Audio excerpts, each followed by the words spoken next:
कलिंग का युद्ध। जब अशोक ने अपनी विशाल सेना का रुख कलिंग की तरफ मोड़ा, लाखों के तादाद में नरसंहार हुआ और उनसे भी कहीं ज्यादा लोग बेघर हो गए। दया नदी का पानी खून से लाल हो गया।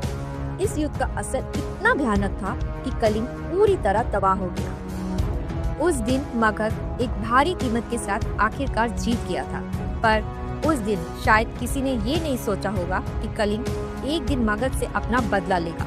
और ये बदला आया लगभग 1 सदी बाद, जब सालों बाद एक सेनापति ने मगध के सम्राट का अंत किया और इसके साथ ही मौर्य राजवंश खत्म हुआ। इस हादसे से भारतवर्ष में एक राजनीतिक भूचाल का जन्म हुआ।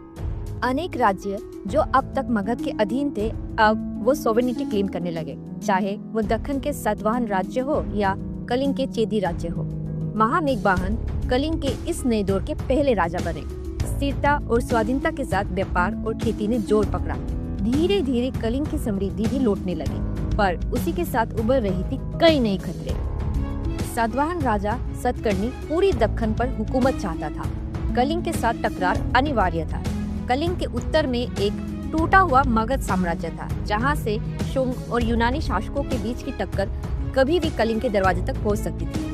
यही नहीं, कलिंग के समुद्री व्यापार दक्षिणी राजाओं के डोमिनेंस को टक्कर दे रही थी। उनकी नजर अब कलिंग पर थी। हर तरफ संकट था।